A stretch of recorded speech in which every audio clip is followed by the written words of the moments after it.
अस्सलाम वालेकुम नाज़रीन, न्यूज़ 18 हैदराबाद के इस खुसूसी रिपोर्ट में आपका खैर मकदम है। आइए नजर डालते हैं आज की अहम खबर पर। एमबीटी तर्जुमान अमजदुल्ला खान साहब ने निज़ामाबाद का दौरा करते हुए मीडिया से मुखातिब होकर आवाम की तकलीफ़ों का खुलासा किया और मौजूदा सियासी अहदेदारों को तनकीद का निशाना बनाते हुए एक बयान दिया। आइए सुनते हैं इन्हीं की ज़बानी। तो आज अमजदुल्ला खान जो है ब्रांड है, एक ब्रांड। आप Amjadullah Khan has become a brand of Telangana. अगर आपका कोई दफ्तर में काम नहीं हो रहा, फ़ोन मिला के बोलो अमजदुल्ला बात कर रहा हूँ क्या। अगर काम नहीं हुआ आके कान काट लेना। मरहूम गाज़ी मिल्लत अलहाज मोहम्मद अमानुल्लाह खान साहब मेरे लिए वालिद नहीं बल्कि एक उस्ताद भी थे। तो पहले ज़माने में ये हुआ करता था कि अवाम अपने एमएलए से महीनों सालों नहीं मिल सकती थी, लेकिन खान साहब एमएलए बनने के बाद में 79 में हम बहुत छोटे थे, हम ये देखा करते थे कि खान साहब घर के चबूतरे पे बैठ के लोगों से बात करते थे। तो जब ये लॉकडाउन हुआ, लॉकडाउन के फर्स्ट लॉकडाउन, सेकंड लॉकडाउन, तो मैं ऐसे ऐसे केसेस देख रहा था, आप यकीन नहीं मानेंगे कि 500 रुपये के लिए, 1000 रुपये के लिए लोग जो है जाके दवाखानों में नहीं बता सक रहे थे। हुकूमत की ऐसी लापरवाही, कोई पूछने वाला नहीं है। तो मैं डेली जो है घर के बाहर, हमारे घर का नाम है दारुल अमान, तो उसके बाहर बैठ के मैं लोगों से मिल रहा था। तो शुरू में 10 आए, 15 आए, 50 आए, 100 आए। अब हालत ये है कि अल्लाह का फ़ज़ल है, अल्लाह ताला जो है कुछ लोगों को तयन करके रखता कौम की खिदमत के लिए। जो मजबूर मज़लूम रहता वो अल्लाह से दुआ मांगता, अल्लाह जो है उसको दारुसलाम का रास्ता बताते। तो ऐसा करके जो है हम काम किए शुरू में थोड़ा। उसके बाद में ये हुआ कि सोशल मीडिया का जो है, तो सोशल मीडिया जो है आज लोग बोलते हैं कि डेमोक्रेसी के 4 पिलर है, एक अदालत है, एक फ़ौज है, एक फलाना। लेकिन मैं बोल रहा हूँ कि कुर्सी जो है, यानी डेमोक्रेसी की चेयर जो है वो सोशल मीडिया है। तो अब इसमें यह हुआ कि कई हमारे लोग बाहर है, किसी की मदद करो बोल के मैं डालता हूँ, घंटे 2 घंटे में जो है 1 लाख 2 लाख रुपए उनके अकाउंट में आ जा रहे हैं। आज लोग देने तैयार है, लोग मदद करना चाह रहे हैं। जितने हमारे तेलंगाना के लोग बाहर है वो अपने तेलंगाना के लोगों का आंसू पोंछना चाह रहे हैं। ये जो ज़कात माफिया, चंदा माफिया चल रहा था, ज़कात वसूल करके, चंदा वसूल करके एयर कंडीशन गाड़ियों में जो फिर रहे थे, वो सिस्टम बंद हो गया। I am the only catalyst. मैं किसी को पैसे नहीं देता, मैं किसी से पैसे नहीं लेता।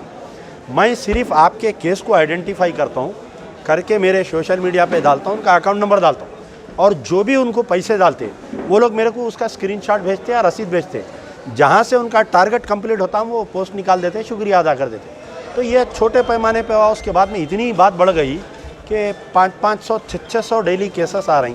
और एक संजीदगी से एक 10 आदमी को हम रखे कि मेडिकल केसेस एक जने देख रही, फ़ीसों का केस एक जने देख रही, ऑटो फाइनेंस का केस एक जने देख रही। Hyderabad, greater Hyderabad municipal corporation में 45,000 ऑटोस है, जिसमें से 38,000 ऑटोस जो है फाइनेंस पे है, और 32 से 33 हज़ार जो है मुसलमानों के ऑटो है। तो अगर आप हैदराबाद की ऑटो कम्युनिटी को अगर उठा के ठहरा दिए तो मुसलमानों की मईशत सुधर जाती। अब जैसा आपके निज़ामाबाद में भी है, जो ऑटो कम्युनिटी है बहुत परेशान है।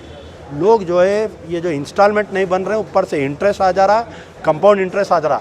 हम छोटी सर की कोशिश करें, पूरे फाइनेंसर्स की मीटिंग लेके हम उनसे गुजारिश करें कि जो ये 3 महीने का इंस्टॉलमेंट है आप उसको कैरिड फॉरवर्ड कर दो विदाउट इंटरेस्ट। वो लोग भी खुशी खुशी राज़ी हो गए, ठीक है साहब हम कर देते। तो अब जैसा 5 इंस्टॉलमेंट है, ऑटो सीज कर दिए, 6 इंस्टॉलमेंट है, हम 1 आध इंस्टॉलमेंट किसी को बोल के भरवा दिए। देखिए सरकार दो आलम सल्लल्लाहु अलैहि वसल्लम की हदीस भी है कि सूद से, चंगल से या सूदखार के जुल्म से एक मुसलमान को बचाओ। तो ये लोग अब आप बोलिए जाने अनजाने उसमें फंस गए जाके। अब जैसा रहन है, कई घरों में ख़वातीन के ज़ेवरात रहन पड़े हुए हैं, सूद बन रही महीनों 8,000 10,000 छोटी सर की रकम है। तो एक एक केस ऐसा फ़ीसों का केस है, ये रहन का है, मकानों के किराए। आज आप निज़ामाबाद जाइए, हैदराबाद जाइए, सबसे बड़ी परेशानी ये है कि देखते देखते महीना हो रहा, देखते देखते महीना हो रहा, और कहीं भी जो है 8,000 10,000 5,000 से कम किराया नहीं है। तो ऐसे बुरे वक्त पे अगर हम 1 महीने का किराया दे रहे हैं, 2 महीने का किराया, तो ये क्या हुआ, एक प्रजा दरबार बन गया ये। अब उसको जो है, अब कई लोग कुछ, बहरहाल अल्लाह ताला काम ले रहा, जब तक अल्लाह ताला हमारे पेन में इंक डालते रहेंगे, हम काम करते रहेंगे।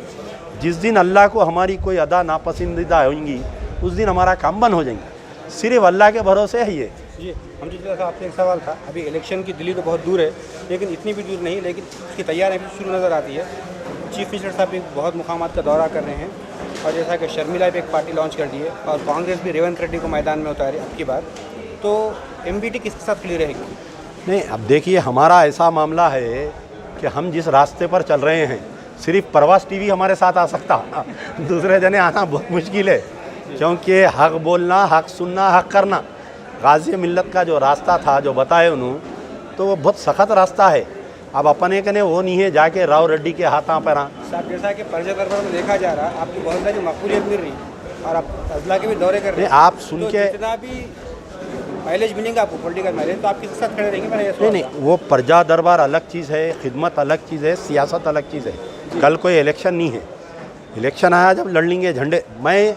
मेरा मकसद ये है, आज जैसा मैं निज़ामाबाद आया, कल मैं संगारेड्डी जाऊंगा या कहीं भी मुल्क, हमारे नौजवानों को सवाल करने की सलाहियत पैदा कर रहा हूँ। सवाल करो, लोकल MLA के सामने जाओ, 50 नौजवान, अपना फेसबुक चालू करो, कल बीगला गणेश के घर पे जाओ, 50 मुसलमान, जाके उसको ये बोलो कि साहब बोधन रोड का क्या हुआ। आप पूरों का फेसबुक ऑन करो, आप देखो, दूसरे दिन बीगला जाके भीग जाता उन्हें, आके रोड डाल देता उन्हें। तो सवाल करने का ये शऊर पैदा कर रहा हूँ मैं। आपका हक़ है, अरे आप टैक्स बन रहे हैं साहब, आप क्यों रोड नहीं बनती? मुस्लिम महल्ले में रोडा नहीं बनते, दूसरों के महल्ले में रोडा बनते। और प्रजा दरबार के बारे में एक आप गौर करेंगे, कई हिंदू लोग आ रहे हैं जी, आप सुन के हैरत करेंगे कि मेरे पास ऐसे ऐसे केसेस है। एक जो है, एक मोहतरमा आई परसों मेरे कने प्रजा दरबार में, ये बोली कि मैं 8 महीने का किराया, 12 महीने का किराया देना बाकी हूँ। अब आप बोलिए 12 महीने का किराया कौन मकानदार खामोश बैठता? फिर उन्होंने बोले कि मेरे मकानदार इतने अच्छे हैं कि मेरे घर में 6 महीने से उन्होंने अनाज भी डाल रहे हैं। उनके शौहर जो है कोविड में इंतकाल हो गया। तो मैं बोला आपके मकानदार का नाम नंबर जी वो क्या है? तो उन्होंने बोले वेंकटेश। मैं हैरान हो गया कि एक मुस्लिम मकानदार को, एक मुस्लिम किराएदार को गैर मुस्लिम मकानदार ना सिर्फ किराया माफ़ कर रहा, बल्कि जो है उसको अनाज भी डला रहा। मैं उसके एक मकान पे जाके उसको फूलों में पैसे रख के मिठाई का डब्बा दे के आया मैं उसको कि भाई आज तेलंगाना का गंगा जमनी तहजीब ये है। मलेशिया में एक मुस्लिम बच्चा मर गया, उसकी बॉडी लाने के लिए इनके पास पैसे नहीं थे, कुछ 1.5-2 लाख रुपए खर्चा हो रहा था वहीं तदफीन करने के लिए। तो मैं जब अपील डाला तो शिकागो से एक सलीम नगर कॉलोनी में टीवी टावर का रहने वाला गैर मुस्लिम बच्चा, उन्हें अकेला 1 लाख रुपए दिया आके केस में। तो ऐसे भी केसेस है कि जी, हम जिस बात की अवामी खिदमत से हर कोई वाकिफ़ है, हर कोई जानता है। मेरा सवाल सियासत से था, क्या आने वाले दिनों में सियासत चेंज होगी हिंदू? नहीं, आप देखिए, सुनिए मेरी बात, ये 100 पानी के बुड़बुड़े हैं ये। चाहे आप वो शर्मिला की बात करो, चाहे आप रेवंत रेड्डी की बात करो, चाहे आप किसकी भी बात करो, सिर्फ़ और सिर्फ आने वाले दिनों में मुस्लिम और दलित अगर मिलेंगे तो हम जो है तुरुम खां को हम झुका सकते हैं, हम KCR को झुका सकते हैं, हम सब। तो हमारा ये मकसद ये है कि एक मूवमेंट स्टार्ट करना, मुसलमानों को, दलितों को एक प्लेटफॉर्म पे लाना, क्योंकि दलित में भी ये लोग परेशान हैं, मुसलमान भी परेशान हैं। सवाल करो बोल रहा हूँ मैं, बाद में देखेंगे इलेक्शन आया जब, सवाल करने के साथ फेसबुक का इस्तेमाल करो, ट्विटर का इस्तेमाल करो, इंस्टाग्राम का। सब पढ़े लिखे नौजवान हैं। आज मुसलमानों में लिटरेसी बढ़ गई। पहले ज़माने में महल्ले में गए तो 10 बच्चे 12 बच्चे पढ़े हुए मिलते थे, आज 10-11 नहीं पढ़े हुए मिल रहे हैं, पूरा महल्ला पढ़ा हुआ है।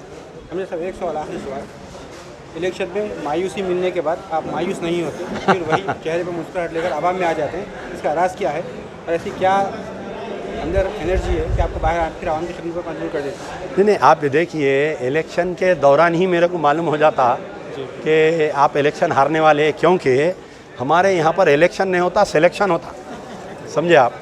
बोगस वोट, बिकी हुई पुलिस और आपके बिकी हुआ एडमिनिस्ट्रेशन, तो आप जो है रेगिस्तान में अजान दे रहे हैं, समझो आप जाके, तो आप वो सब सोच के मैदान में उतरना है। लेकिन क्योंकि अगर मैं मैदान में नहीं उतरा, अरे डर के भाग गया इन्हें, तो इसलिए इलेक्शन लड़ते, हार जीत तो चलते रहती। अल्लाह ताला मेरे वालिद को 28 साल MLA रखा, मेरे को 10 साल कारपोरेटर रखा। आज अमजदुल्ला खान को MLA MP की ज़रूरत नहीं है, इतनी सलाहियत दिया कि मैं अगर कोई राव रड्डी की अगर ज़रा नरम होता मेरा रवैया तो मैं भी वज़ीर हो जाता। तो आज अमजदुल्ला खान जो है ब्रांड है, एक ब्रांड। आप Amjadullah Khan has become a brand of Telangana. अगर आपका कोई दफ्तर में काम नहीं हो रहा, फ़ोन मिला के बोलो अमजदुल्ला खान बात कर रहा हूँ क्या। अगर काम नहीं हुआ आके कान काट लेना। नाज़रीन, न्यूज़ 18 हैदराबाद चैनल को लाइक, शेयर, सब्सक्राइब जरूर करें। इसी के साथ ये कहते हैं, मैं इब्राहिम, अल्लाह हाफिज़।